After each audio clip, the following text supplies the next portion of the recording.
8 presidentes de la región, entre ellos el estadounidense Donald Trump, felicitaron al presidente Noboa por su triunfo, mientras los mandatarios afines al socialismo del siglo XXI guardan silencio o piden esperar.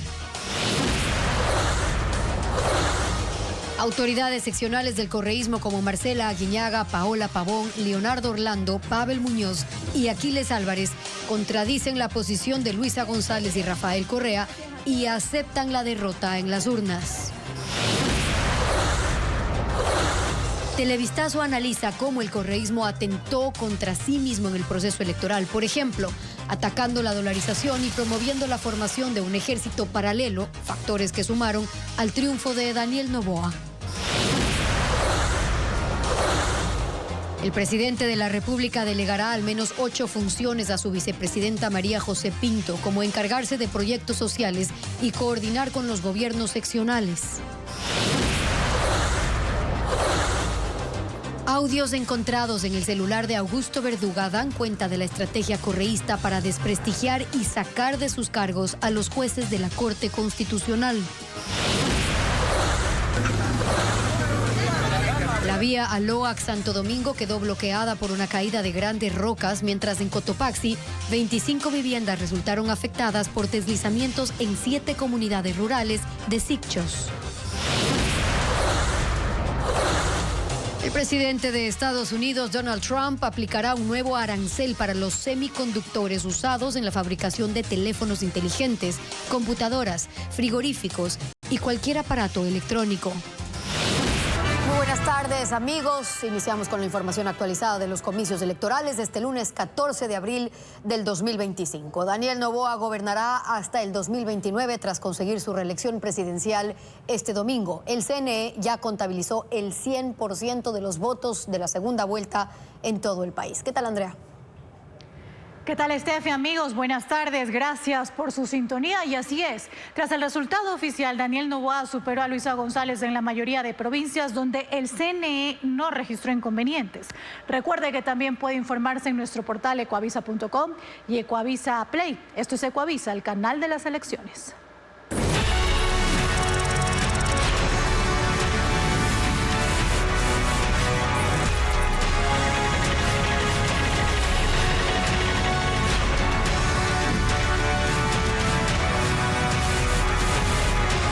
Elecciones 2025. Tercera caída correísta.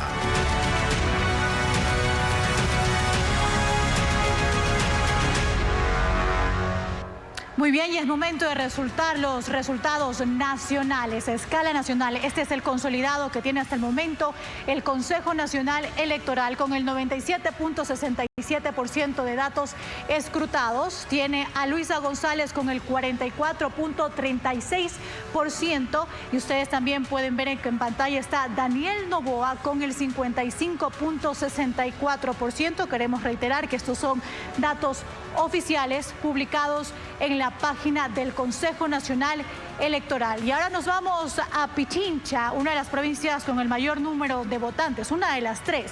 Con el escrutado al 97.52%, que aquí lo podemos ver, está la candidata Luisa González con el 37.86% y también está Daniel Noboa con el 62.14%, tiene mayoría en la provincia de Pichincha. Pero ¿qué pasa en Guayas? Con el 97.52% de actas escrutadas, 96.40% de los resultados escrutados, según la página del Consejo Nacional Electoral, está la candidata Luisa González con un 47.66% y Daniel Noboa con el 52.34%. Queremos reiterar que estos datos están ya publicados en la página del Consejo Nacional Electoral. El gobierno capitalizó los errores de la campaña electoral del correísmo para ganar las elecciones en segunda vuelta. El oficialismo reforzó el control electoral, activó el aparato estatal para sumar electores. Paul Romero con el informe.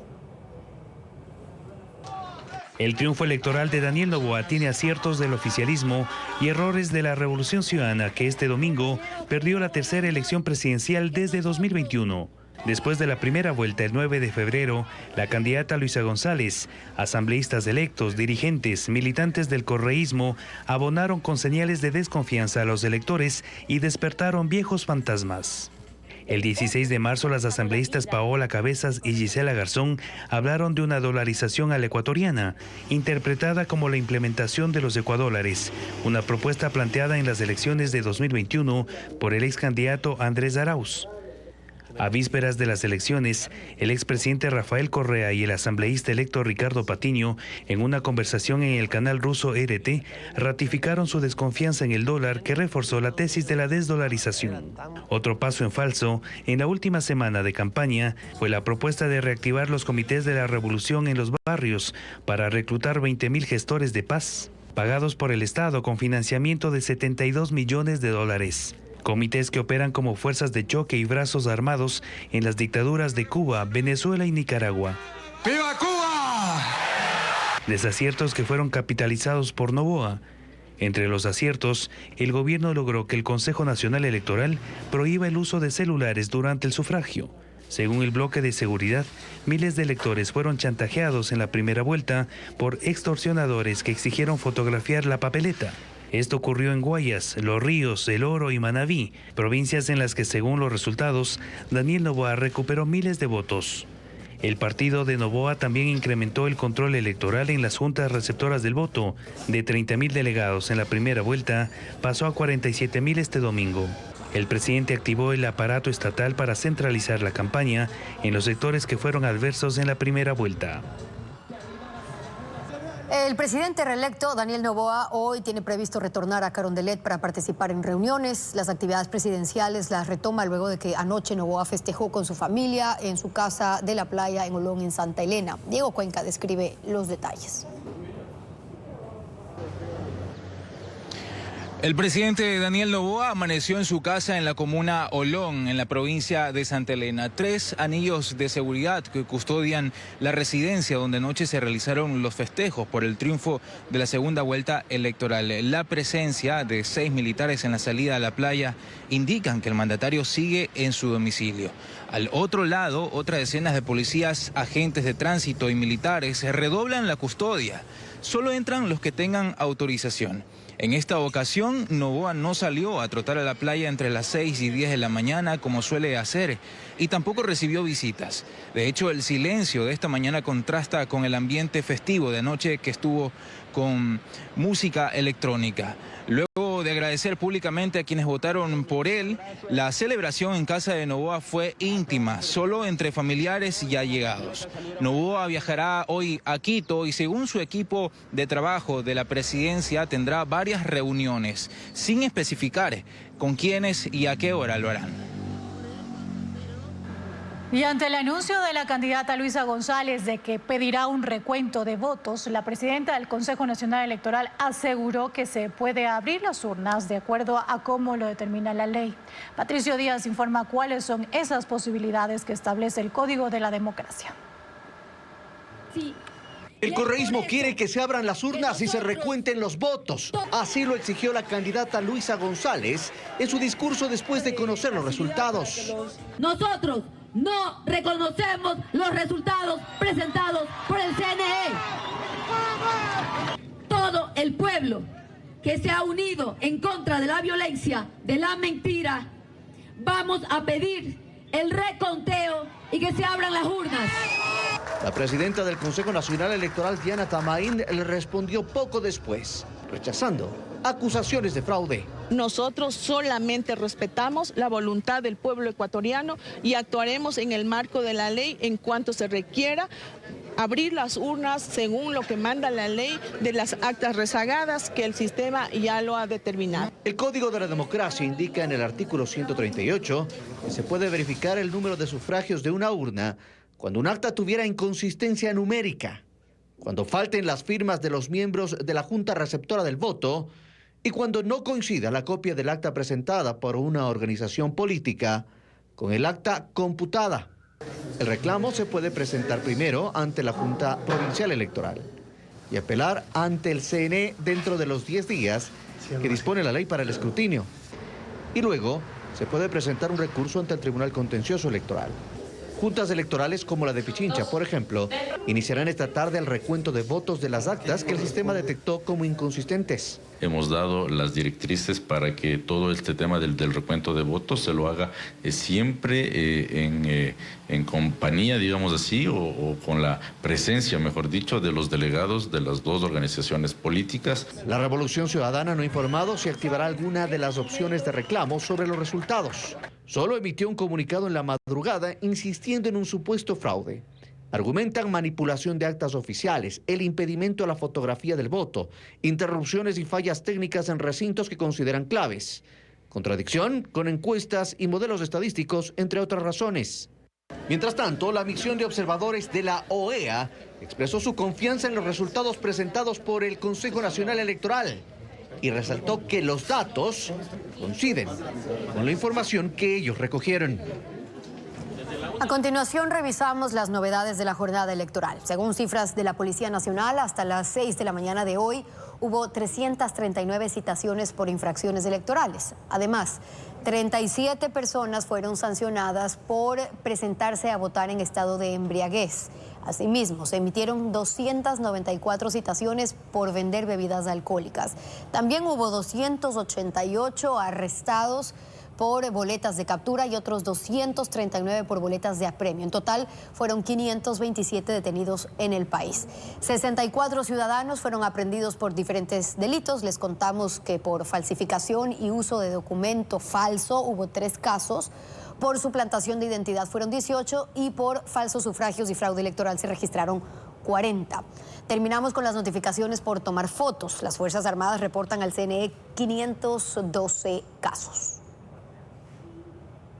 La Revolución Ciudadana pretendía bajarse a la Corte Constitucional si llegaban al poder. El plan se reveló en uno de los audios encontrados en el teléfono del ex consejero de Participación, Augusto Verduga. Informa Jacqueline Rodas.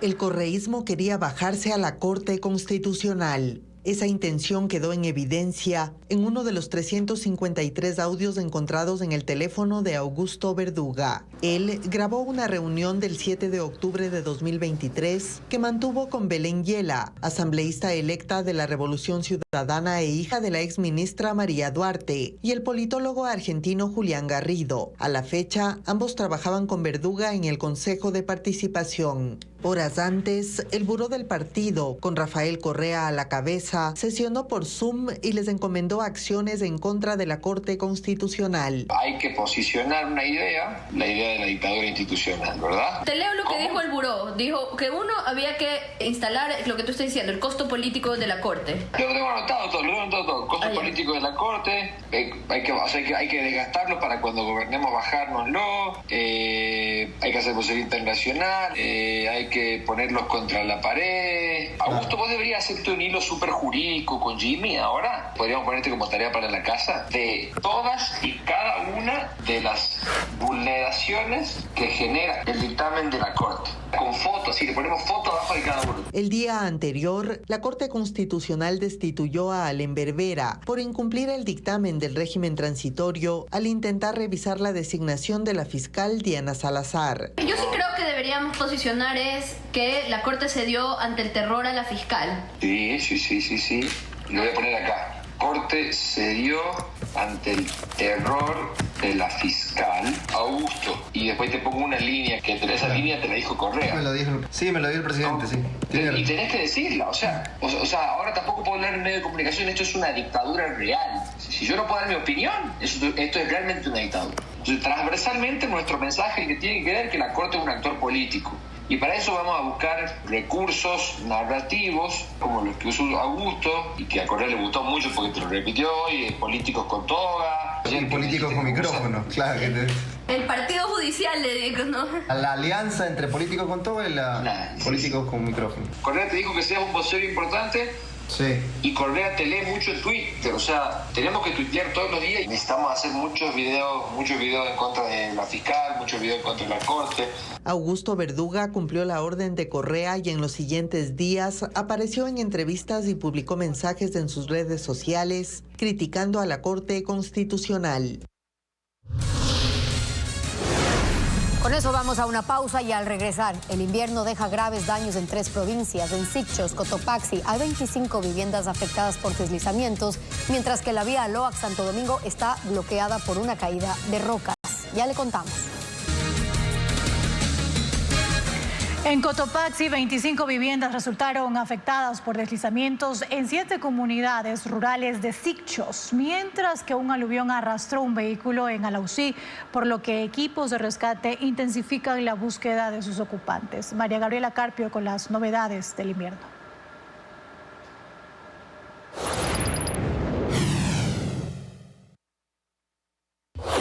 Deslizamiento de rocas de gran magnitud desde esta ladera obligó al cierre del kilómetro 83 de la vía a Loax-Santo Domingo la tarde de ayer.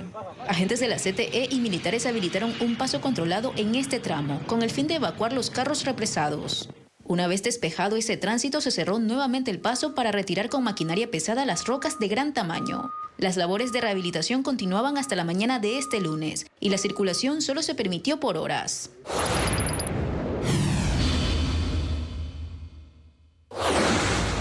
Este lunes se retomaron las labores de búsqueda en el sector de Sinancumbe, en la vía Alausí-Huigra, donde un aluvión se llevó un vehículo con 2 mujeres a bordo. Ellas desaparecieron mientras intentaban salvar su auto, tras el desbordamiento de una quebrada producto de las lluvias, pero el agua y el lodo descendieron con fuerza por la ladera y las arrastró. El vehículo sin sus ocupantes fue hallado metros más abajo. Bomberos y habitantes de comunidades cercanas participan en las labores de rescate y para las próximas horas se sumará un equipo de búsqueda canina.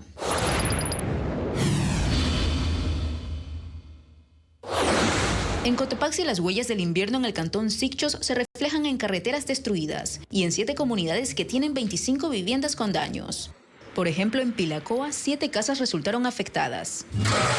Miguel Pilaguano, de 70 años, es uno de los damnificados. El lodo ingresó hasta el dormitorio de su vivienda. Juana Yandún es otra perjudicada. El aluvión que descendió desde la montaña cubrió el patio de su casa y bloqueó por completo la puerta de ingreso. Ahora teme por nuevos deslizamientos. Estamos asustadísimos, muy feo. Nunca había visto. Aquí ya estamos más de 30 años, pero no había esta cosa. Los estragos también se presentan en los 3 kilómetros de carretera que conducen a la comunidad Tequilluna. Ahí la tubería de agua potable quedó rota en 3 tramos, dejando a 250 habitantes sin acceso a este servicio. En la población de Toachi, 3 familias fueron reubicadas en albergues de Sichos, tras la emergencia provocada por los deslizamientos. El ganador de los comicios de este domingo deberá atender una emergencia con un costo millonario a causa del invierno. Tarea que no solo requiere recursos económicos, sino acciones urgentes en vías, cultivos, ríos y decenas de miles de afectados.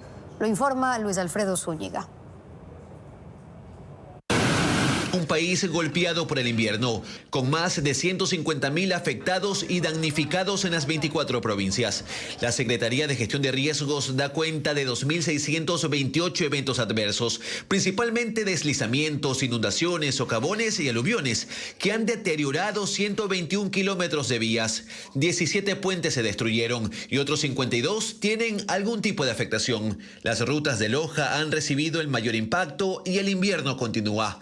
El nuevo mandatario deberá seguir atendiendo los daños y el Ministerio de Transporte estima gastos de $5 millones para maquinaria, insumos e intervenciones. 20.000 hectáreas de cultivos se han perdido y otras 9.000 tienen afectación parcial. El arroz ha recibido los mayores estragos con 14.000 hectáreas perdidas. Debe bajar el agua para empezar la entrega de semillas, fertilizantes y agroquímicos. Una inversión millonaria que se suma a la entrega del bono de $800 para productores. La estimación del ministerio es que para esto último se necesitarán al menos $14 millones. Otra urgencia para el Ejecutivo será seguir la atención en Esmeraldas por la rotura del sistema de oleoducto transecuatoriano Sote, que preliminarmente se debió a deslizamientos. Solo en este evento hay 14.600 afectados, 353 damnificados, incidencia en 9 playas, 4 ríos contaminados, además del área costera, por derrame de 25.000 barriles de crudo. 4 millones ha gastado Petroecuador hasta el momento para la contingencia y 2.1 millones para indemnizaciones. millones, pero ambas cifras siguen aumentando. El gasto en remediación ambiental aún no se ha cuantificado. Los enfermos también son prioridad. 14.400 casos de dengue, 43.500 de neumonía y 183 de tosferina necesitan atención e inversión. Solo en vacunas que previenen enfermedades respiratorias, el Ministerio de Salud estima un gasto de $28 millones este año. Mientras el Ministerio de Educación debe atender 43 escuelas afectadas por el invierno, 15 ya están en intervención con un gasto de 2.6 millones y aún se necesitan 3 millones para dejar en buen estado a las restantes. Una tarea larga que requiere prioridad e inversión que supera los $58 millones. Y es momento de revisar cómo avanza el escrutinio según los resultados del Consejo Nacional Electoral. Empezamos en la costa, en la provincia de Manabí, que ha sido bastión del correísmo, con el 98.97% de datos escrutados. La delantera la tiene Luisa González con el 63.46% de votos, mientras que Daniel Noboa tiene el 36.54% de los resultados. Esto es en la provincia de Manabí, y de Manabí nos vamos hasta Azuay, donde se ha escrutado ya el 100% de los datos hasta el momento. Ahí estamos viendo, la candidata Luisa González tiene el 37.29%, mientras que Daniel Noboa tiene el 62.71% de los datos escrutados, como se puede reflejar en la pantalla. Y vamos a Santa Elena, también con el 100% de los datos escrutados, y Luisa González tiene el 53.46%, mientras que Daniel Noboa tiene el 46.54%. Reiteramos, en Santa Elena ya se ha escrutado el 100%, son datos publicados por el Consejo Nacional Electoral.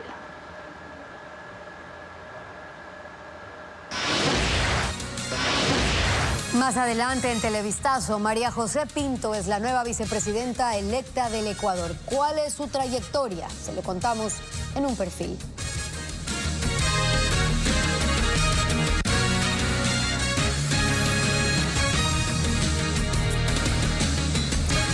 Luisa González no reconoce los resultados electorales y a esa posición se suman los principales líderes del correísmo. Pero no todos en esa agrupación están alineados con ese discurso. Las autoridades de varias provincias y ciudades se desmarcaron de esa postura. Francisco Garcés recogió las diversas opiniones. La actitud de Luisa González de no reconocer el triunfo electoral de Daniel Noboa se está quedando sin piso en su propia organización política. Ella lo dijo anoche en la tarima, siguiendo la posición de los principales líderes de su organización encabezada por Rafael Correa, que apenas supo los resultados, denunció un fraude. Pero desde anoche otros líderes del correísmo, sobre todo autoridades locales, reconocieron el triunfo de Daniel Noboa. El primero en hacerlo la noche del domingo fue el alcalde de Guayaquil, Aquiles Álvarez, cuando en redes sociales dijo que los votantes se pronunciaron democráticamente y que es una actitud honesta reconocerlo. Este lunes escribió otro mensaje en X. La campaña se acabó ayer, a virar la página, hoy trabajando desde temprano. Las derrotas se asumen y se enfrentan. La prefecta del Guayas, Marcela Guiñaga, reconoció la derrota del correísmo. Sé que no es el desenlace que esperábamos, sin embargo, los resultados avalados por el CNE favorecen a Daniel Noboa y mientras eso sea así y como demócrata, me corresponde reconocer esa realidad. El prefecto de Manabí, Leonardo Orlando, pese a que en su provincia Luisa González sacó 27 puntos de diferencia a Noboa, lo llamó a trabajar conjuntamente. El pueblo ecuatoriano se ha expresado en las urnas. Deseamos al presidente reelecto Daniel Noboa el mayor de los éxitos en este nuevo periodo, escribió en su cuenta de X. Le siguieron el alcalde de Quito, Pavel Muñoz, y la prefecta de Pichincha, Paola Pavón. Un comportamiento plenamente democrático exige en este momento dos cosas. Uno, reconocer los resultados anunciados el día de ayer por el CNE. Y dos, que esas mismas autoridades electorales procesen todas las inconsistencias que se presenten, dijo Muñoz. Mientras Pavón, tras reconocer la elección de Noboa, le pidió entregar puntualmente los recursos a los gobiernos seccionales.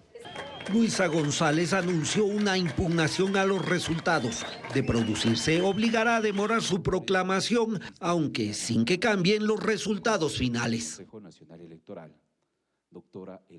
La vicepresidenta electa María José Pinto es una empresaria quiteña que incursionó en la política en 2023 cuando fue designada titular de la Secretaría Ecuador Crece Sin Desnutrición. Carla Delgado, con un perfil de la nueva funcionaria de Estado. María José Pinto es la nueva vicepresidenta y liderará el país junto a Daniel Noboa hasta el 2029. Pinto ha mostrado una imagen fresca y distendida desde que inició la campaña. La vicepresidenta cumplirá 40 años el próximo enero. Es quiteña y es hija del empresario Mauricio Pinto. Está casada, tiene 3 hijos, estudió arte y diseño en la Escuela Parsons de París y tiene un diplomado en mujeres, en gobiernos corporativos, en alta dirección en el Instituto de Desarrollo Empresarial IDE Business School. Como empresaria alcanzó protagonismo durante la pandemia, cuando para no dejar morir la empresa por el confinamiento y evitar despidos masivos, lanzó con su familia una línea que incluyó las primeras mascarillas de tela que se vendían en el país. Un producto que nunca habíamos hecho, así sobrevivimos los primeros meses, digamos así. Su principal actividad ha sido empresarial. Fue miembro del directorio de la Asociación de Industriales Textiles del país y fundó el Foro Mujeres por el Ecuador, una organización que busca fortalecer el papel de la mujer en el ámbito empresarial. Ha trabajado en proyectos sociales en comunidades de la sierra con mujeres y niños. En ese contexto entró al gobierno de Noboa en diciembre de 2023 como titular de la Secretaría Ecuador Crece Sin Desnutrición Infantil y seguirá en esa línea. La vicepresidenta estará a cargo de temas sociales, de desnutrición crónica infantil, temas de salud mental, gobiernos autónomos descentralizados, agua potable, entre otras funciones. Al menos 8 que le delegará el presidente Noboa. El triunfo de Daniel Noboa generó felicitaciones de distintos líderes políticos, quienes destacaron la alta participación ciudadana en los comicios del domingo. Donald Trump, en un mensaje publicado en sus redes sociales, le dijo a los ecuatorianos que Noboa no los defraudará. El presidente de Estados Unidos, Donald Trump, no se limitó a felicitar a Daniel Noboa por su triunfo de este domingo. En Truth Social, Trump dijo que Noboa será un gran líder para el maravilloso pueblo ecuatoriano. Cerró su mensaje señalando que no los defraudará. Esta felicitación se suma a la de otros líderes políticos como el del presidente electo de Venezuela, Edmundo González, quien le deseó sabiduría y firmeza para continuar conduciendo el destino de los ecuatorianos y de los venezolanos que su país ha acogido. Desde Argentina también felicitaron a Daniel Noboa. En un comunicado, la Cancillería de ese país señaló la voluntad de seguir fortaleciendo la relación bilateral sobre la base de valores compartidos, como la libertad, el Estado de Derecho y la defensa de los derechos fundamentales. El presidente de Paraguay relató que tuvo una conversación telefónica con Noboa, en la que le ratificó su voluntad de seguir trabajando juntos en beneficio de los pueblos de ambas naciones. En la misma línea, el gobierno de Perú expresó su voluntad de fortalecer los lazos de hermandad y cooperación, consolidando la democracia como el único camino hacia el desarrollo integral de la región. El expresidente de Colombia, Iván Duque, dio a conocer un comunicado del Grupo Libertad y Democracia que agrupa a 15 exmandatarios de Iberoamérica, en el que señalan que la elección de Noboa representa un triunfo de la democracia sobre el socialismo del siglo XXI y el correísmo, y reafirma el compromiso regional con la libertad, la institucionalidad y los derechos humanos. A las felicitaciones se sumaron el titular de la Organización de Estados Americanos, los presidentes de Guatemala, República Dominicana y el gobierno de Costa Rica. El presidente de Chile, Gabriel Boric, felicitó a Noboa, pero dijo reconocer también a quienes, como Luisa González, han contribuido a fortalecer el debate democrático con visión y coraje. La mandataria mexicana Claudia Sheinbaum dijo que esperará antes de pronunciarse. La espera responde a la posición de Luisa González de no reconocer los resultados.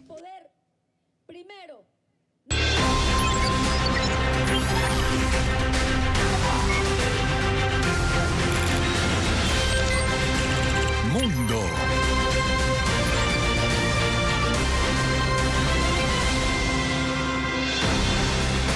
El presidente de de Estados Unidos, Donald Trump, aplicará aranceles para los semiconductores que se usen en todos los bienes tecnológicos. Mientras China, productor de estos dispositivos, pide a Estados Unidos suspender totalmente los aranceles y un diálogo para resolver las diferencias comerciales. Donald Trump aplicará un nuevo arancel a los semiconductores, dispositivos que son indispensables para la fabricación de teléfonos inteligentes, computadoras, frigoríficos y cualquier artefacto electrónico. Los aranceles entrarán en vigor en un futuro próximo, al igual que hicimos con el acero, los automóviles y el aluminio. Lo haremos con los semiconductores, los chips y muchos otros productos. A inicios de marzo, Trump anunció una inversión de $100.000 millones para la instalación de fábricas de semiconductores en Estados Unidos, como parte de su estrategia para impulsar la producción nacional. Para que en caso de guerra o lo que sea, no dependamos de China ni de otros países para el suministro. Hasta 1990, Estados Unidos tenía el 40% del mercado de chips, pero actualmente es solo el 10%, pues la producción se trasladó principalmente a Asia. Ahora importa semiconductores de Taiwán, Malasia, Corea del Sur y el cuarto país es China, cuyas ventas de estos dispositivos asciende a casi $10.000 millones por año. China, por su parte, llama al gobierno de Estados Unidos a suspender totalmente los impuestos a sus exportaciones. El vocero del Ministerio de Exteriores, Lin Jian, dijo que instan a la administración de Trump a abandonar el enfoque erróneo de la presión extrema y resolver los problemas mediante el diálogo. Hace 2 años, China restringió las exportaciones a Estados Unidos de galio y germanio, metales que se utilizan en la fabricación de chips, radares y satélites. Desde entonces, los precios se han disparado. La empresa aeroespacial Blue Origin del multimillonario Jeff Bezos realizó el primer viaje integrado solo por mujeres. Entre ellas está la cantante Katy Perry y la periodista Gayle King. El cohete hizo un ascenso vertical hasta alcanzar los 100 kilómetros de altura en la conocida línea de Kármán, donde comienza el espacio exterior. El viaje llamado Misión NS-31 de la empresa aeroespacial del multimillonario Jeff Bezos estaba listo para el lanzamiento en una plataforma en las afueras de Van Horn, en el oeste de Texas. Las tripulantes escogidas fueron Kerry-Ann Flynn, productora de cine, la presentadora de CBS Mornings, Gayle King, Aisha Bowe, científica espacial de la NASA, Amanda Wynn, científica de bioastronáutica, la reconocida cantante pop Katy Perry y Lauren Sánchez, ex periodista y prometida de Bezos. Tras la cuenta regresiva, a las 8:30 de la mañana, la nave se elevó dando inicio a un corto vuelo.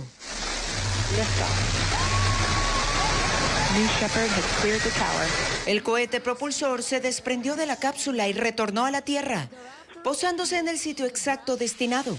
Su tecnología permite recuperarlo para usarlo en futuras misiones. Poco después, la cápsula New Shepard regresaba en caída libre. Fue frenada por los paracaídas hasta que tocó el suelo en la misma área de despegue. El trayecto de ida y vuelta duró 10 minutos con 21 segundos y llevó al grupo de 6 mujeres a 105 kilómetros de altura, donde disfrutaron de unos minutos de ingravidez antes de descender. Con esto, Blue Origin abre una nueva etapa para el turismo espacial, aunque no se ha revelado el costo que tuvo la operación. Páginas especializadas estiman que para viajes privados se puede llegar a pagar un precio de $500,000 por persona. El escritor peruano Mario Vargas Llosa falleció a los 89 años. Fue una de las figuras más importantes de la literatura latinoamericana y ganador del Premio Nobel de Literatura en 2010. Ana María Palacios con la biografía.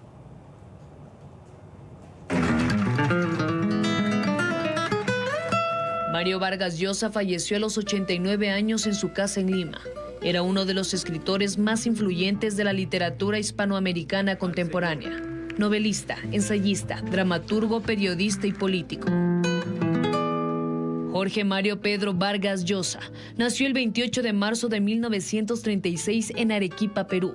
De niño vivió en Bolivia, en Piura y Lima. En la secundaria estudió en un colegio militar que le sirvió de inspiración para escribir uno de sus clásicos, La ciudad y los perros. Estudió Derecho y Literatura. Obtuvo un doctorado en Filosofía y Letras en Madrid. En el 2010 ganó el Premio Nobel de Literatura, un galardón concedido según el Comité Técnico, por su cartografía de las estructuras de poder y sus mordaces imágenes de la resistencia, la revuelta y la derrota del individuo. Sin las ficciones, seríamos menos conscientes de la importancia de la libertad para que la vida sea vivible y del infierno en que se convierte cuando es conculcada por un tirano. Una carrera prolífera, caracterizada por su estilo narrativo innovador y crítica sobre la sociedad y la política, con más de 20 novelas, un libro de cuentos, obras de teatro, libros de ensayo y columnas que escribió durante más de 30 años en el diario El País de España. En entrevista con CNN dijo que no concebía su vida sin escribir. Para mí, escribir es un gran placer. Escribir es mi manera de vivir, no podría vivir sin escribir. Escribir es lo que organiza mi vida. Aunque me cueste trabajo y a veces me saque canas, no podría vivir sin escribir. Fue parte en los años 60 y 70 del boom latinoamericano, un importante movimiento literario al que pertenecían escritores como Gabriel García Márquez, Julio Cortázar y Carlos Fuentes. Alcanzó reconocimiento internacional por sus obras, Conversación en la Catedral, La fiesta del chivo y La guerra del fin del mundo. Ha sido una figura activa en la política. En 1990 se postuló como candidato a la presidencia del Perú y perdió ante Alberto Fujimori. Integrante de la Academia Francesa y ganador del Premio Príncipe de Asturias. En sus últimos días de vida estuvo acompañado de su familia. Su hijo Álvaro publicó en la red social X las fotografías de su reciente cumpleaños 89.